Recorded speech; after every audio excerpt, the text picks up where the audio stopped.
আমি শুরুতেই আপনাদেরকে রিকোয়েস্ট করে রাখি, আপনারা এই লাইভটি শেয়ার করে দিন। অনেক বোনেরা প্রশ্ন করে থাকেন যে হুজুর, আমার ব্যবহৃত যে স্বর্ণালঙ্কার, জুয়েলারি বা অর্নামেন্টস, এগুলোর কি জাকাত দিতে হবে? এক্ষেত্রে দুইটা মতামত। কোন স্কলাররা বলেন যে ব্যবহৃত কোনো জিনিসের জাকাত দিতে হয় না, ফলে স্বর্ণালঙ্কারেরও জাকাত দিতে হবে না, এবং মেজরিটি স্কলাররা এটাই বলেছেন। বাকি তিন মাযহাব, হানাফি মাযহাব ছাড়া বাকি তিন মাযহাবের স্কলাররা এটাই বলেছেন যে ব্যবহৃত স্বর্ণালঙ্কারের জাকাত দিতে হয় না।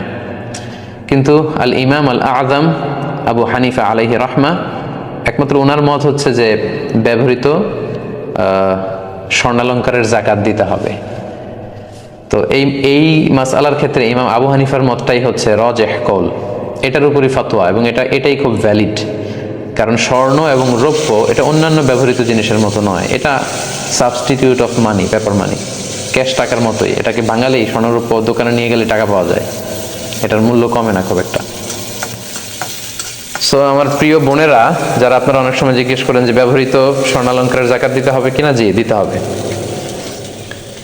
যদিও বাকি তিন মাযহাবের মতামত হচ্ছে যে দেয়া লাগবে না, শুধু ইমাম আল আযম আবু হানিফা রাহিমাহুল্লাহ উনি বলেছেন দিতে হবে, উনার মতটাই গ্রহণযোগ্য এবং এটাই সবচেয়ে ভ্যালিড। কারণ এ ব্যাপারে এমন কিছু হাদিস পাওয়া যায় যে হাদিসগুলোর আলোকে আমরা বুঝতে পারি যে যদিও ব্যবহৃত স্বর্ণালঙ্কার, তারপরেও এটার জাকাত দিতে হবে। কারণ শরিয়ত তো একটা স্ট্যান্ডার্ড বেঁধে দিয়েছে। বোনদেরকে বলছি, যে বোনরা যারা শুনছেন, আপনার যদি পাঁচ ভরি গহনা থাকে বা 5 ভরি স্বর্ণের গহনা থাকে, আপনার তো জাকাত দেওয়া লাগবে না। 6 ভরিও যদি থাকে দেওয়া লাগবে না। 7.5 ভরি মানে 85 গ্রাম, এটা একটা স্ট্যান্ডার্ড, তার মানে হিউজ পরিমাণ আপনার আছে, তখন আপনি জাকাত দিবেন। এই ক্ষেত্রে আমরা সুনানে আবু দাউদের কিছু হাদিস উল্লেখ করতে পারি। আম্মা জান আয়েশা রাদিয়াল্লাহু তাআলা আনহার হাতে বা আঙ্গুলে আংটির মতো কিছু রূপার তৈরি গহনা ছিল। আল্লাহ রাসূল সাল্লাল্লাহু আলাইহি ওয়াসাল্লাম দেখে বললেন, আয়েশা তুমি কি এটার জাকাত দিয়েছো? আম্মা জান আয়েশা বললেন, না দেইনি, এটা আপনার কাছে আমার সৌন্দর্য বাড়ানোর জন্য আমি এটা ব্যবহার করছি, এটার জাকাত দেইনি।